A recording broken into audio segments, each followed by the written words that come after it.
papata manino manao mitanontsika karaha io miondrika ny tena fa kotratra maso satsia potrakasy lavo ny fiainana tany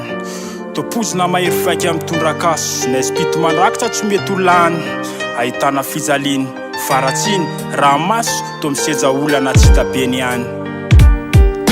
manahirana mena makiro tsy fananana mitsalony kambotiny oro tsy ava-manana fatsana mienjatsy fitiavana mankaleo mosaro mahanitra mpangataka mitoreo maronitra pahorina misaka fijaliny loza matsirafy ny herisetra pipiny manjaka mifanompo-tsampyaro fandropana mpandainga pisy loko mangetsany satany benty fola sady feno fitiavatena tsy raro ny fanambanina sy ny tsindry asilena fitatiafanenjany ady-saina mampatenina mifampetsara fela tsy ny zanak'olombelona brafozana fandrafy mpianakao mifapitory fiainana feno fialonana feno lonolony lasiba tsy ny ady-boky lasiba tsy ho fifandrafiny very anjavona mangarara fery firasakiny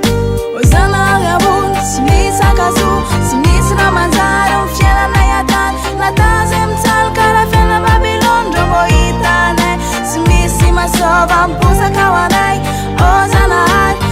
Zanahary tsy misy raha manjary amin'ny fiainana iatany natazy mitsaly karaha fiaina Babylone ndro mbô hitanay fiainana sarotsy antany tsy mety ho milamy zahirana mifahoaka amin'ny fanjipalemana tsikalamy rokatra amin'ny fivarotantenany atsanjiola firenena korotandava misy foana kodeta manjaka ny ady-pinona ny ady-la politiky mikasy efa mahanitra mbola feno raha mandriky isanandro somena ho anatiny tepitepy mpiasa mitokona mpianatra amikirefy filaminana tsy mantsy tabataba etseroa rarana mpivarotra atao fanjakany baroa korotana sakoroka mandavantaona teady manjipaka ny aretina fizahata mamofady kriziny tany razana ringana tsitreo areny lalana korakora manjaka ny kolokolo ny avery ny tany matinika potony fa izy mpanambola ny atylanana simba tsiro tsisy lavitsy ho fandrosony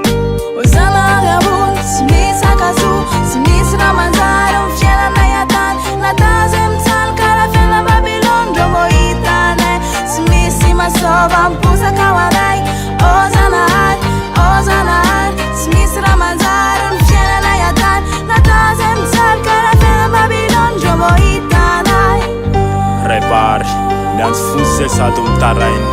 amin'ity fiainanay mazefatra tsy zakapatainy to tsisy herotsy no entina hijenana an'ilay maraina satria fizakanena ary trotraka ny saina ka manatena sy miandrana fiainam-baovao amin'izao fiainana feno ireo karazana loto mankalao